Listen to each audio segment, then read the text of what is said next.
350 pretty much came along as a breakthrough for Royal Enfield. Not that the company is not accustomed to such turntable stories already.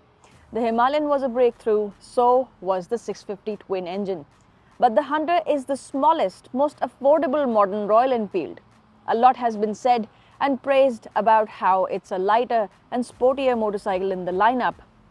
We brought you all the details and specs in the first ride review from Bangkok, but we wanted to spend some months with the bike to know what's it like to live with.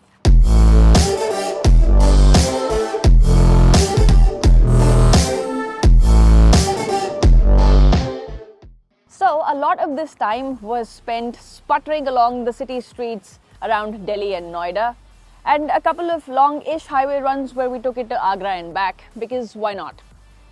Sure, Royal Enfield never pitched the Hunter 350 as a highway hero, but if you're going to own a 350cc roadster, it's only natural that you'd want it to do the distance sometimes. The city streets, though, remain the Hunter 350's favorite turf.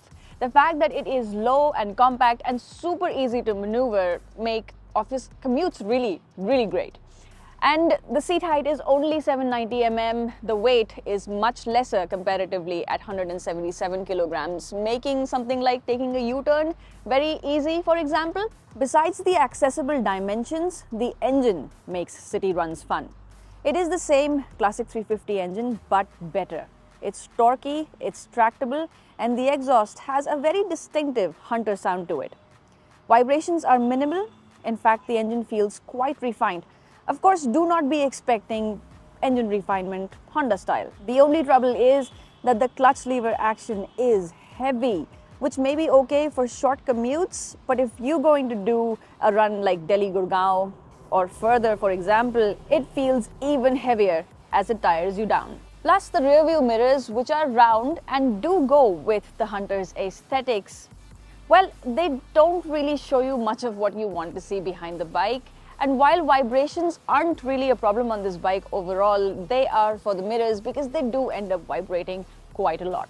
For quick pace cruising on the highways, it'll sit at 80 to 100 kmph without displaying much struggle or vibrations.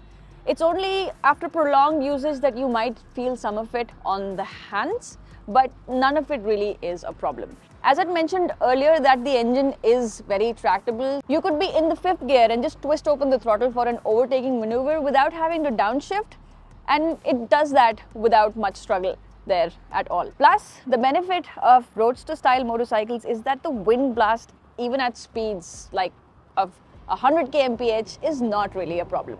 A teeny tiny problem that I came across was that even after prolonged usage, I have not been able to become accustomed to the rotary dial button for the headlamp. Another niggle that makes its presence very felt, no matter in the city or highway, is the rear suspension that runs stiff springs.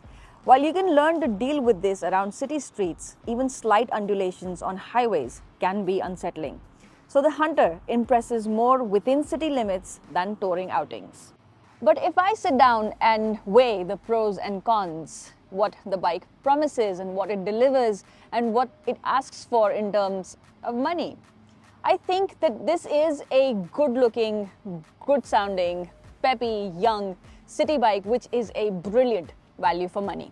And during these months, it has been delivering between 32 to 35 kilometers per litre, which is a great number. Plus, it's actually a very affordable way to bring home an Enfield. The Hunter 350, I think, is the reinvention of what the entry-level classic motorcycle is for Royal Enfield, or has been, because it's been the classic or the Bullet. We, this generation, grew up with Bullet as a name synonymous with Royal Enfield, so much so that they would use it to refer to the brand itself. I reckon that the Hunter 350 will be writing a similar story for the generations to come. Thank you very much for watching. Do consider to subscribe. Until next time.